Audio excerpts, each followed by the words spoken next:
towards that. The Power Launch program is now live and free. The Power Launch, we've always had free access to what we call Passion Pro as well. And Passion Pro is about helping people move into their purpose and find life of fulfillment. So when I saw what you do, Carey, I was like, oh my gosh, a great friend. Right. Here's somebody who understands, we've got the Academy of First Class Business. You've got Vision is Victory Academy. And we met serendipitously, with Michelle Chooseberry, correct? Yes, correct. Yeah, we were at Podfest. Podfest. Oh, so awesome. And like, I just knew right away when I saw it, I was like, oh my gosh, this lady's got heart to the vision, authenticity to the vision. So I was just talking about how long it took me to kind of pull this off. What about yourself? Like, how long have you been working on Vision is Victory Academy? And did you always know coming out of the womb that you wanted to help the world with vision, or what does it look like? It's so funny that you asked me that. So Vision is Victory, the Academy is just one piece of everything that I built. And it's the newest thing we're building. But my story is, Jackson, that when I was in my late 20s, I was doing the 9-to-5 gig, and I wasn't doing it very well. I was changing jobs every 2 years because I just didn't fit that mold. Yeah. And so I had a mentor show up in my life who sat me down and said, you can create your life to look like however you want it to look, Carey. You just need to get really clear on what it is that you want. What do you envision? And so I took a day off of work, and with a legal pad of paper, because this was the 80s, I wrote out in great detail. We were pretty newly married, so I wrote a lot about the relationship I wanted to have with my husband and what I wanted us to be doing as a couple. I knew that we were going to have children, so I wrote a lot about being a mom, what kind of mom I wanted to be, and the values I wanted to instill in my kids. And I knew that at some point when we had the children that I wanted to be able to work from home. I wanted that flexibility. Didn't know what it was at the time. I did not know the vehicle. I just knew that I wanted the flexibility. I know that I wanted residual income. I knew that we wanted to travel a lot, put our kids through good schools, and just have, a really great life, be able to be creative and a leader. And after I wrote that, and this is the funny thing, Jackson, you asked me if I always knew that I wanted to be a vision expert. On one of the pieces of paper on the very last line, I wrote that out of the blue that someday I wanted to teach vision and goal setting to other people. So not knowing, that this is eventually what would happen, it was just there.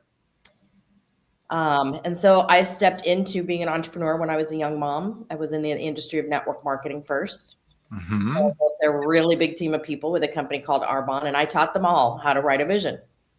Because I knew that if they didn't have a really powerful purpose and a big why for their business, Jackson, they were going to quit. It's just too hard. Absolutely. It's a hard business and a hard industry. Yep. Especially in the 80s and 90s when it was very taboo. That's where I learned your why should make you cry. Right. I mean, that was my university. University was a different thing. Like, I did that for a little bit and failed it pretty badly, but I crushed it through the university learning of network marketing. That helped me have a very strong base of personal development. Yes, it's a beautiful place to be as a new entrepreneur because you have everything in place. The system is there. You don't have to build it. It's like a franchise, but you don't have to spend the franchise money. That's right. That's exactly right. I just followed the system. They told me what to do and how often to do it. And I built a really big team. But the bigger thing is that I had a lot of amazing leaders around me that were helping me grow into the leaders that they saw. And it was painful. There were points where it was really humbling. You lose a whole team of people because they're not loving being around you. It's who you're being at the moment. You change really fast. Yeah. But it's a safe place to be because they love you. Correct. Yeah. I actually did super, super well in network marketing when I think I was like 22. I built a big team, and like 7 months later, I got a check for $9.82. Like, it was not at all what I was hoping. What happened with that situation. And I racked up a ton of debt on credit cards, doing that too. But again, it was kind of the price I paid for the university, and for moving my life forward, understanding things. I wouldn't be where I am today. And I would have gotten what I've gotten out of this. I do have some good relationships. It also taught me how to push people away, right? How to not build relationships and not be a great leader, but try to lead. So that's just life though. We have to walk. We have to walk before we crawl. We have to crawl before we walk. We have to figure it out. So it's a great incubator for some people. And speaking of that, let's use that as resource number one. So, right, so that's one resource that has helped both of us with our path as visionaries. What are two more resources that have helped you get to where you are? Well, I wrote down, because I knew you were going to ask me this question, that one of the resources, and we just touched on this a minute ago, is you have to be in the right community. Because without it, we can quit on ourselves so easily, Jackson. Huge. So you've just got to put yourself in the right place, that you're going to have some people that are going to be a safe place to grow. And they're going to pour into you. Everything I am right now is because of what I learned through my 25 years in network marketing, right? Another resource is a company that I have found that has a digital tool. It's a company called Oola, Oola. Two amazing, amazing men that have been teaching vision and purpose for about 30 years now. And it's a resource and a tool that I use for people who like to use digital tools to keep track of their vision, keep track of their goals, because it has an app. It's kind of gamified. So you can put your 3 top goals in there every day and tick them off, right? Cool. Create streaks. So yeah, they've written several books. They are 2 of the most amazing humans. That's awesome. Yeah. I'm going to check it out. I've never heard of it. So if I have heard of it, I didn't use it. So I need to go back and look at it. So Oola. Very good. So I still have a hand in that. I love the tool, so I recommend it to a lot of people. Definitely. Other resource would be, and I'm going to be very bonus. non-humble here, as I have a workbook, my first book that I created, called Vision is Victory. Hold on. Let me pause you. I want to help America and all the listeners that speak English to remember that the definition of humility is wrong in modern society. Humility is a full appreciation of oneself and everything else that's out there. Mm-hmm. I'm glad you're the type of visionary who stepped up and honored us with what you've worked so hard to create. So let's hear about this workbook and honor that. Like, go ahead, Carey. This is your workbook. I want to hear about it. Yeah. So it's a workbook that I wrote when I stepped away from network marketing. I never left my company, but I just wanted to teach vision to the public. Mm-hmm. So I created curriculum around it that I'd been using with my team. I started doing workshops, which I still do, teaching people how to get their vision out of their head and onto paper, Jackson, so that they bring it to life. Right. Love it. So a year after doing that, starting the workshop, starting the coaching, I wrote this very, very simple workbook called Vision is Victory. And it literally walks people through a process of how to get it written like they've never written it before, and how to break it down into goals. It's so simple that, a teenager can do it. Yep. I've thought about maybe I should revamp it and make a Vision is Victory 2.0. And I don't do it because people remember it. They tell me after they do it that they remember all the visuals in the book. So yeah. So I give it I'll give it away as a free ebook to your listeners, and we can give them a link if you'd like. Please do. Do I get it too? Just kidding. Absolutely. So I'm definitely going to dive into that and take a look. It reminds me of Passion Pro, and they go hand in hand, Yep. And so the fun thing about that is, for me, if I find it so interesting as our entrepreneurs find themselves in Passion Pro, because we Miyagi it into what we do. It's amazing how many completely transition and shift from what they are doing to where they want to go now that they have permission. Yet that only tees them up with the need to then clarify the vision too. And so the 2 resources, sometimes the vision comes first, sometimes the passions comes first. Those of you listening in, you do you, right? In your own heart, your own mind, where you're at, what you need, where you might go. You might not feel like you know it, but follow that feeling, follow that sensation, follow that thought process, and allow it to happen. So we'll be right back. We're going to bring Carey back on. We're going to dive into how everyone has a secret vision and talk about what that secret vision might look like. You may already be onto it. You may already know. You may doubt that and be like, what? What are they talking about? If you can hold some space for us and allow us to talk through this, you might find your life changed forever. And we'll see you on the other side. All right. Welcome in to Vision Pros Live with Jackson Callum. I'm your show host. We will be doing interviews for visionary entrepreneurs and guest leaders who are building fantastic visions out there.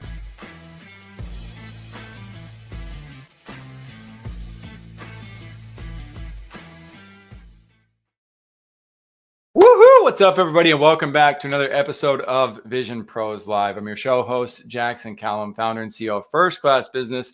Today, I got to give a shout out to my team and myself, because we launched our program as a freemium solution this week. We've been building it for like 14 years. It's still a soft launch. You'll be one of the first people who gets to see it, but you can literally go to firstclassbusiness.io and start getting access to Power Launch and all the things that we've been building for many, many years to help you have the infrastructure and have the insight into how to bring your vision to the next level and really move your brand to $20,000 per month in new revenues within 45 to 180 days. Let's go. Let's get it done. It's going to take hard work. It's going to take sacrifice, and it's going to take team. You don't have to use our team, but there's a reason we built it, and that should tell you enough. All right, moving into some of the other resources that we have for you. We got Home Studio Mastery with Junaid Ahmed, who's now not only somebody who came on the show, became a client, and then became my business partner. He also builds these incredible studios, and he's over at VidCon right now representing. These studios that he builds are world-class. I'm talking like Lamborghini style studios where people go, whoa, this guy, in this case, the hair restoration podcast, Dr. Danio, it's easy to see he is the leader in his industry because of the way he set his studio up. And that was us right there setting up 3PG Advisors as well, over in the same part of the country over there in Atlanta. Now, if you're in need of basic lighting and setup stuff too, Junaid's just got a super awesome heart, and he's always helping people upgrade their studios. Me personally, I like to keep my studio very basic, and I like to travel a lot. I want people all throughout the world to know that it's possible to rock a mic and win. And really, it's all about the value that we share. But he guides on that too. How do you share your value? What questions do you ask? How do you host guests? And he also helps you move to the next level. If you're one of those people who's like, no, I got to have the best of the best. I got to look like Joe Rogan in what I'm doing. And I don't think there's a better person on earth to talk to than Junaid about that. Then there's Dr. Danny Brissell. Dr. Danny Brissell is also a client of ours. He has a program called The Reading Habit. This guy is one of our absolute favorite leaders to work with. Me and Junaid, we're up here, okay? But Danny is just like, he's at a whole nother level. And it's so fun to be able to represent him and work with him. He helps corporations. He helps events. He's a great speaker. He's often known as the educational version of Jim Carrey, super funny guy. And his Reading Habit program is designed for those of you who are parents, so you can learn how to inspire your kids to fall in love with the art of reading. Education has the power to change the world. We are seeing that all over the map. There's so many stories about it. You and I both know it. We benefit from it every day. So if we can inspire the next generation of kids to learn how to continue to love reading while also continuing to appreciate the online resources that they have, it'll expand and help their brains and their hearts in so many ways, and always put them in a position to where they can absorb great content. I, again, highly recommend checking out Danny. The neat thing is the Reading Habit used to be a paid-for program, but in first-class fashion, we've worked with Danny to launch the freemium version of the Reading Habit. So make sure to go check that out and see what it is. And you'll also be able to watch as we continue to develop it and move it from vision to resource that is easy to distribute, easy to share, and easy to get very excited about. And he does well-crafted workshops, excuse me, with Coach Jimmy as well. So there's a lot of impact and power that's there. Do they pay me to do this? They don't. My friends, this is just me sharing resources that I love and believe in. The next one is the Water Project. I don't have any personal involvement with the Water Project, but we do contribute to it every single month. We love the fact that we have the opportunity to make worldwide impact for the people who have such greater needs than we do. The Water Project opened my eyes to the reality that there's millions of people who don't even have access to clean drinking water. And as I started to meditate more and more on that, that means that these kids, they're having to leave school to go get water for their community. And it's also dangerous and very unsafe. A mom, a dad, they might have to leave work. They might have to leave their sick child at home while they go try to search for water, and they may not find the type of water that they need. And it just breaks my heart and tears me up inside to think that, man, what if it were my kids or me having to live in that circumstance? How could I move my life forward? It would be so hard. Look at these kids celebrating water like our kids, my kids, celebrate Christmas Day. And this is the most basic resource that humanity needs. So my hope is that you will take the opportunity to share this with at least one friend, maybe over dinner with people. Maybe you decide to post about it. But if you're not in a financial position to just click on one of these communities, see what's going on and see how you contribute and see the outcome of it, then at least share it, because maybe somebody that you share it with becomes the connection that ends up donating and contributing to 3, 4, or 5 of these. You never know how far the good ripple effect will go that you plant the seed of. So join me in that. Let's make sure to help the world out. And without further ado, we're going to get back to helping all of you and talking about these secret visions and how to unlock them in our lives. So, Carey Conley, welcome back to Vision Pros Live. Thanks for having me. Yeah, absolutely. So diving right in for everybody's sake, I would love to know what is your vision? Well, as we mentioned earlier, you have me here as a founder of Visions Victory Academy. So when I started teaching my workshops, what organically happened, because I was already a female entrepreneur that was networking a lot of the clients that I worked with for a long time and still do to an extent are entrepreneurs. Because most of them, their vision is very vague, which means they're running what I like to say really expensive hobbies, right? They're winging it. And so I used to bring them into coaching to get their vision written so that they can now create a business plan with some target dates on things. So I still do a lot of that, but my passion really has shifted towards wanting to work with young adults. The Visions Victory Academy is geared towards like early 20s to early mid 30s. They're kind of getting out in the world and figuring out their adult life. And a lot of them are not doing very well. They're struggling because they don't have a vision. They're not happy with the career path that they were placed on. They, struggle in the relationships and their stress around money, their identity. Most of them, because I have a podcast called Mental Health Breakthroughs for Young Adults, Jackson, a lot of them have told me that they feel like they're already behind. And it breaks my heart. They're 25 years old and they feel like they're already behind. And I think a lot of that is social media. Yes. So, yeah. So we're getting ready to launch a community for them. I've been talking about it for years, like you. This has been in the making for a very long time, so that I can build a community that's based on what they need. So over the summer, I'm going to be starting to host with my team 1 or 2 calls a month to bring on some young adults to talk to them about what's going on in their life and what do they need help with. Maybe bring on some experts on these calls on different topics. I'm going to do an event in September in Coronado, California, and I'm inviting young adults to be there called Vision is Victory. So we'll see where it takes it. I really feel like I've got the vision for it. I've got the passion for it, and it's time for me to bring it to life. I just want to see what they want and help create it around what they tell me.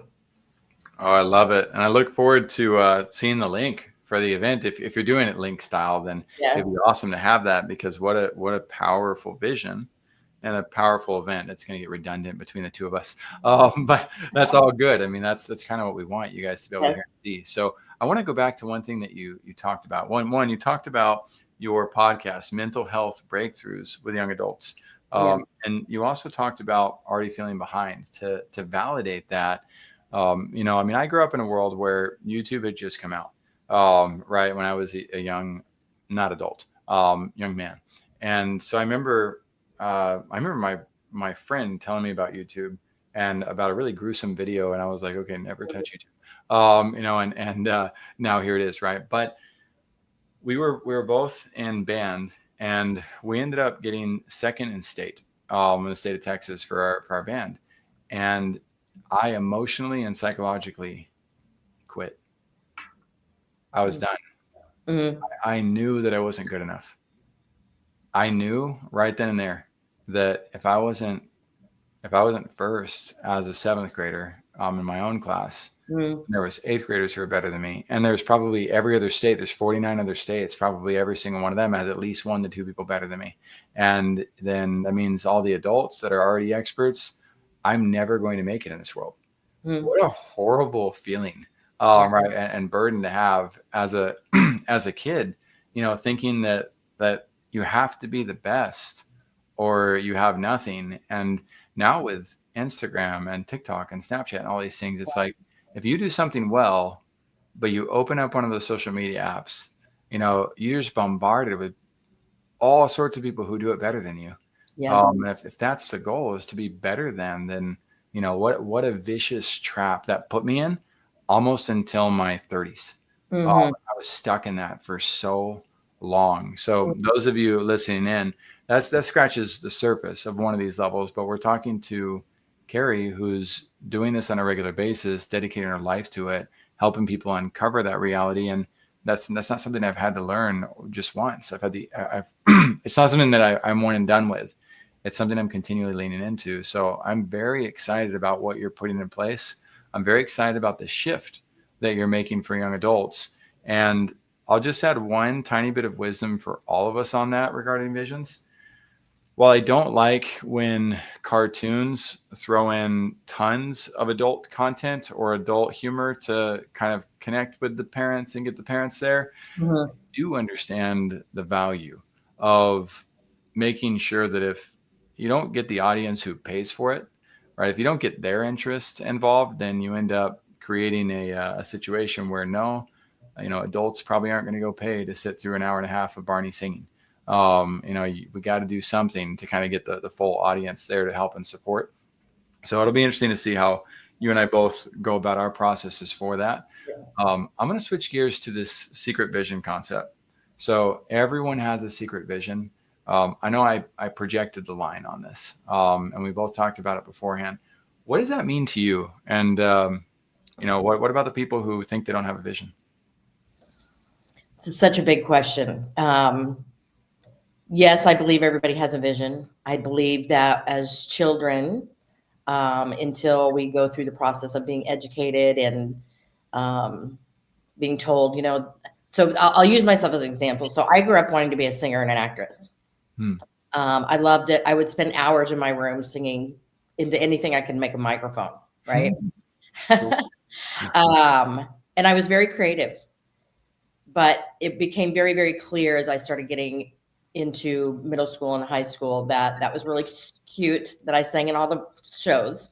But I was going to go to college and get a degree because nobody in my family ever had, right? So slowly, a lot of that creativity and that vision that I had of myself really changed, especially because I met my high school sweetheart early on. Thank you for that. Yeah. And we started dating right at the end of high school, went to college together and got married, and off we went right into the corporate world because that's what everybody was told to do at that point. And it wasn't until I mentioned to you earlier that I was changing jobs every 2 years and I was miserable that I figured out, man, I need to sit down and figure out what is right for me. Mm-hmm. And I am strong-willed enough to have taken the advice and write the vision and then carry it out because that wasn't easy either. People thought I was crazy quitting my job, having a business degree and going into selling lipstick, right? In the network marketing world. So I do believe everybody has a vision, and I do believe that most people unfortunately die with that dream inside them because they don't they worry so much about what people are going to think of them, right? Yes. Yeah. So this is my whole thing. I love when people come to my events and my workshops and do the book and actually pour out their heart onto paper because I know how scary it is, but I know that they have a purpose. Huge. I love that. And that is, I think a lot of us, grow up unaware completely of the idea of having a vision. If we didn't grow up in America, or we didn't grow up in an environment where there's a whole lot of opportunity to think through what your choices are, what your options are in life, then I think it becomes really hard to even understand the value of the concept of vision. Right. And that's been my experience meeting with people all throughout the world: Panama, Colombia, Puerto Rico, Uruguay, Mexico, etc. And for myself, even though I grew up in a home where I had all the opportunity to incubate visions, I went through Myers-Briggs and DISC and career advancement assessments and all of that in high school. And for my talent set, I was almost always smack dab in the middle of everything. Mm-hmm. And so it was like, cool, you're really great at everything. You can be anything you want. I was like, no, I want to know like which direction I'm supposed to go. I don't want to regret being a basketball player if I was going to be the world's best soccer player. Like that played with my mind, and it's not a bad thing. It's just a discovery process. So those of you listening in, that secret's within you. And the more you dig, right, the more you dig into that, the more likely you are to unlock and find it. But the more you dig into that with a trained professional as well, with somebody who can guide you, somebody who's going to love you, not somebody who's going to kick your dreams down or hold you back or make you feel bad or make you feel stupid because you're going outside of the box. The opposite. And I love that you shared your one of your resources, community. right? It's that place where we belong, where we're safe to do this. It's so critical to get into a community with people who are going to support, love, nurture, cultivate those visions. And I love seeing your website and how well prepared it is, the videos of you getting people dancing and going. Like it's easy to see how well you lead these initiatives. So, we're going to talk a little bit more directly about it. We've alluded to it. We've talked in pieces about it, but to really put clarity around it, what's your vision then for those that you serve? Where do you see that taking them? Well, it's a movement that I want to create, Jackson. It's, because I feel like if I can work with young adults right now, helping them uncover their own purpose, their vision, following out they're taking some baby steps, right? I just love it when I work with somebody and they're scared to death, and I can see that, to follow their vision, but they're ready to take at least some baby steps like I did, right? So if I can get to them and help them create a more purposeful, joyful life, I see that trickling down when they start their own families and raising their own kids. That's the trick, because I'm 63 now, right? So it's not a matter of making money anymore. It's a matter of how can I change the trajectory of what we've got going on. And I don't think we've hit on this, but I know you're showing my website here that I've lost both my husband and my son to suicide. So my son was 25. So we started talking about building this movement, he and I together, before he passed. And now, after losing both of them, it's just become, really big mission for me. So that's why I have this vision to serve, is because we've got an epidemic going on right now. Yes. Right. We do, Carey, and thank you for being willing to share such a difficult reality with us, and still yet pour love and grace into our lives, and to honor them in that process. The opportunity that we have to lean into supporting and helping others is critical. I've talked once publicly about a book that I've been writing, and how the publishing date still to be determined, but it's called The Third Parent. And the third parent is a reflection of, I think, one of the big root causes of what happens to children in today's society. And how in the past we used to be able to go to our parents and it didn't really matter if they told us the truth or not. Their word was the word, right? That was the truth we had. And so most parents don't lie with a bad intent, but if one parent cheated or something like that, right? And then the kid goes and asks, what happened? Like, where's dad? Where's mom? How does this happen? And they could, they had to go work. Dad's got a new friend. Right. There's lots of ways parents attempt to handle that type of conversation with their child. Pre-Google, that may have worked.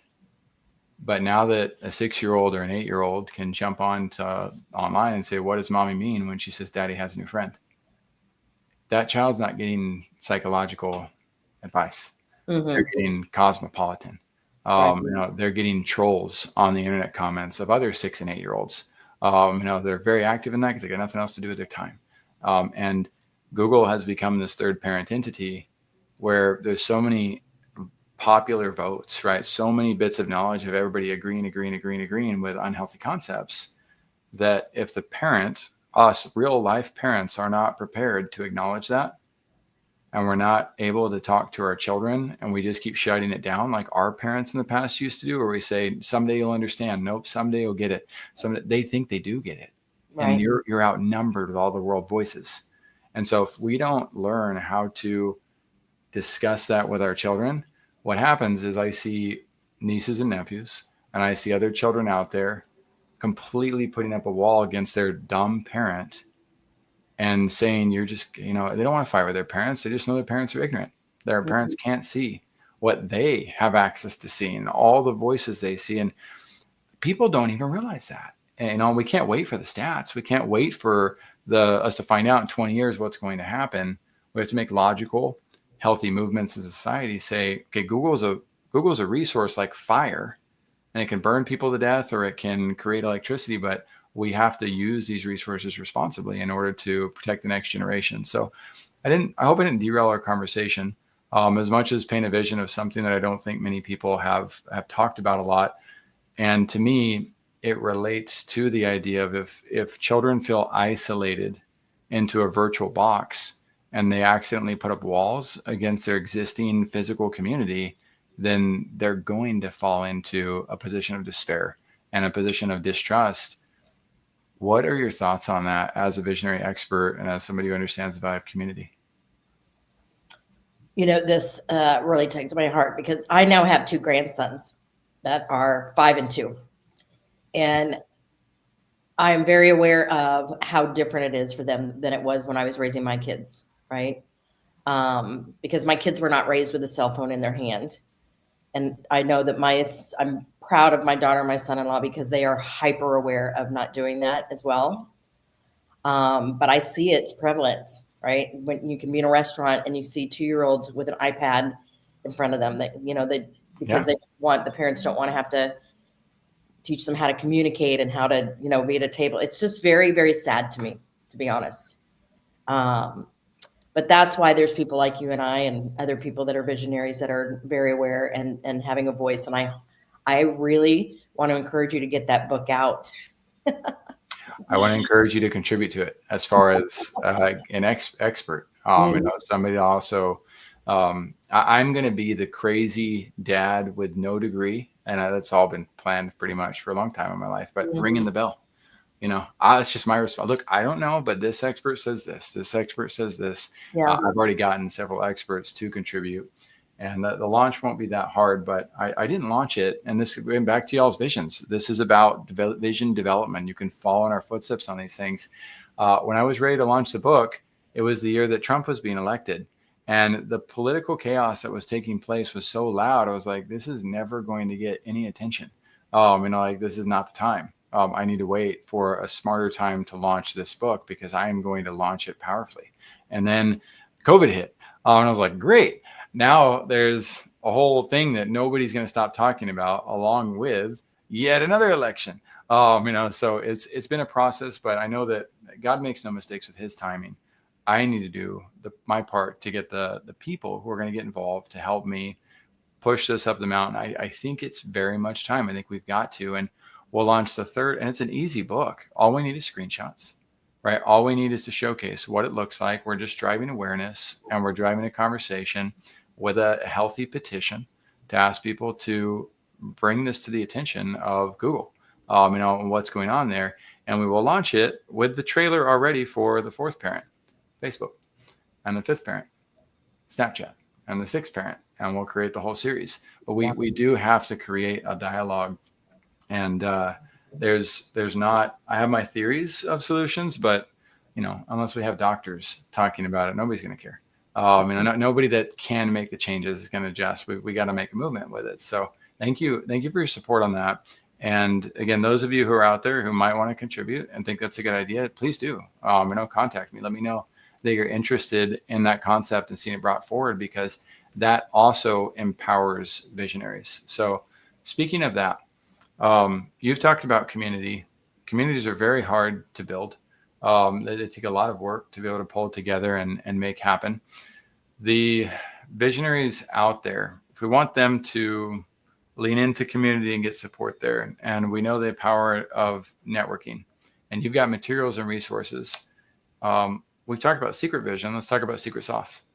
Is there any piece of the puzzle that you want to reveal from the middle of the puzzle that obviously it's not going to help with the whole infrastructure, but what's something we overlook as visionaries? So the process that I walk people through, Jackson, when they go through my workbook, my workshops, my events, is I get them to put a target date on things. So I ask them to, on their piece of paper, to date it as if it's 3 years from that day. And after they write that date, I ask them to write down how old they will be, how old their family members will be, anybody that's important in their life. And the reason I do that is because I can see on people's faces when I get them to think about that, that they are starting to see some things coming that they're not prepared for, especially if you have children. Yes. Because about every 3 to 5 years, there's a shift in the family dynamic because they're growing up. Yep. And so, and again, using myself as an example, when I started in my network marketing company, I had a 2-year-old. I was still working full time, and I was 5 months pregnant.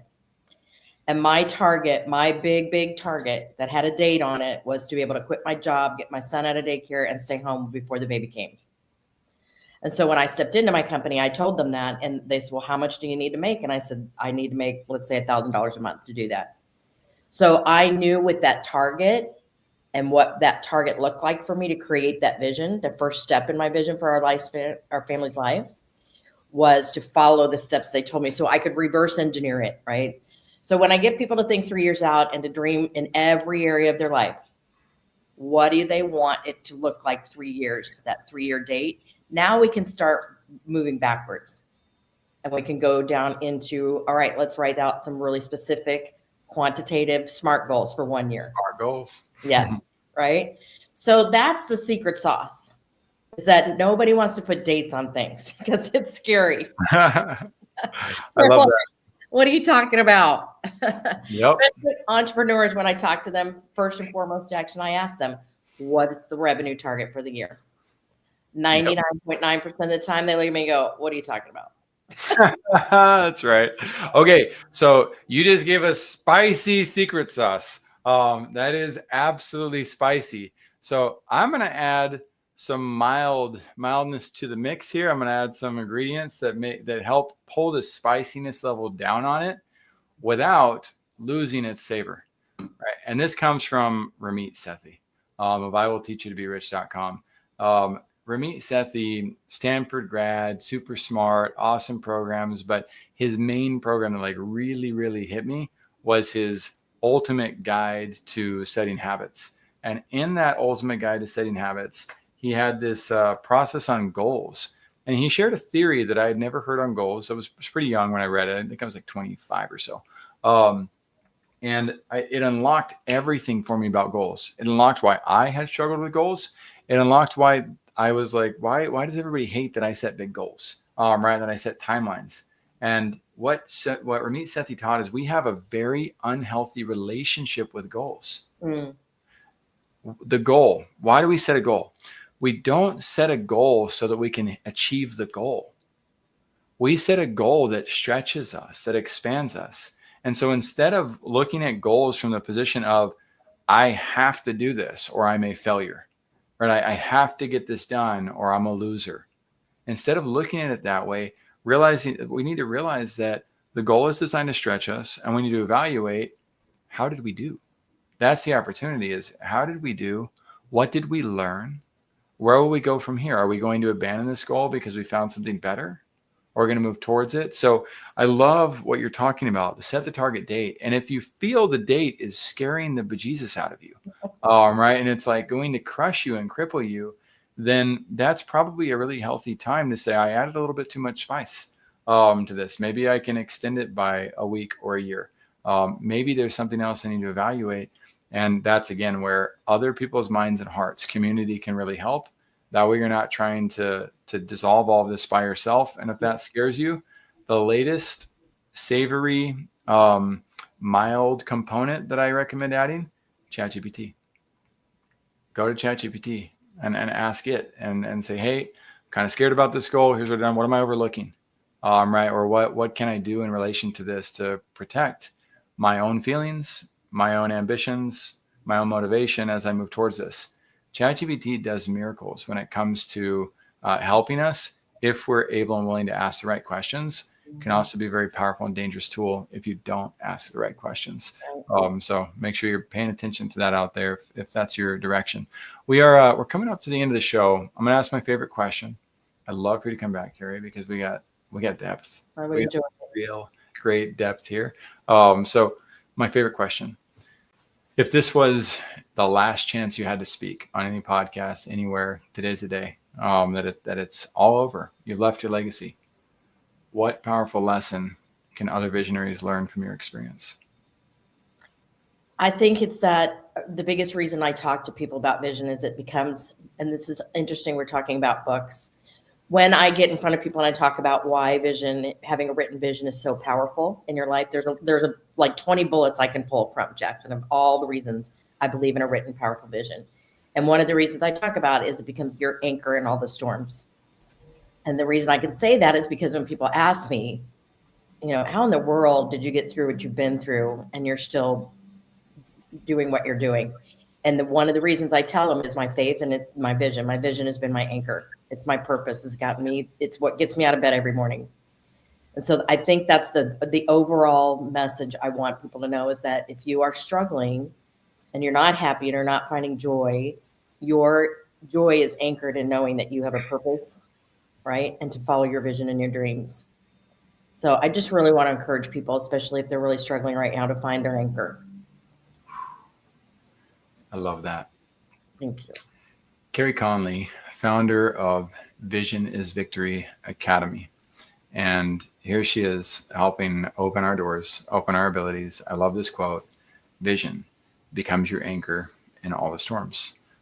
If you're not feeling anchored, maybe it's time to upgrade the vision, right? Just like if you don't have a strong enough anchor for a ship, maybe you're one of those people who is destined to have multiple visions.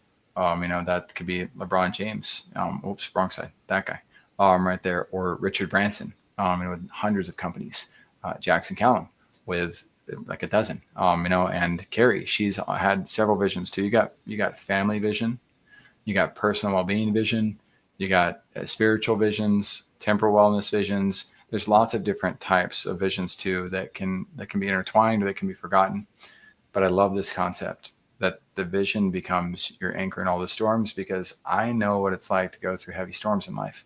And I'm sure many of you do too. So Carey, again, thank you for being here today. Those of you listening in, you'll be able to find Carey Conley, of course, online. We'll have in the show notes as well. We'll have the resource links down below this episode on the landing page. We'll also link to the other resources that we talked about. In the top right corner of the screen, you're going to see a button that says "Be Our Guest." If you're ready to come talk about your vision, the whole point of the show is to provide that safe environment. You don't have to be at the, years, decades of experience level where you've got amazing footage and, experience being on events. We want people to come and talk about their visions authentically. And I hope that this becomes at least the stage for some of you where you get to say, this is the first time I'm sharing my vision. Like, that's like the coolest thing ever. So come and share that. And if you've got a super awesome vision, or like you've already developed it too, like, of course we want you to be here. Carey, I'm also going to invite you to be on our next show, our show that I don't ask very many people to go to. And it's called the BeYourBestShow.com. That's a show where I ask tougher level questions. We go into the good, we go into the bad, we go into the ugly. It's a limited stage because not many leaders out there want to dive into that level of authenticity and want to discuss the variables that are uncomfortable for them. But we can't really guide people very well if we're not having those serious and, legitimate conversations about how did we actually get through this? What were the challenges that we faced throughout the process? So if you'd love to join me on that, we'll discuss that behind the scenes offline. But I want my guests to know how much I value you as an individual coming on the show, and how well you're diving into what you're doing. You've proven concepts that really help me feel that much more secure and certain about my own vision. So it's like your anchors stabilize my ship now. And I thank you for that. Yeah, thank you. Thank you. Yeah, it's been a work in progress, and we have several authors contributing to this new book coming out called Unshakable: Stories to Anchor You Through Life Storms. So we're really excited about it. Woo, I would be too. That's a great book title too. Thank you. Unshakable. You guys are some of the first to hear about it.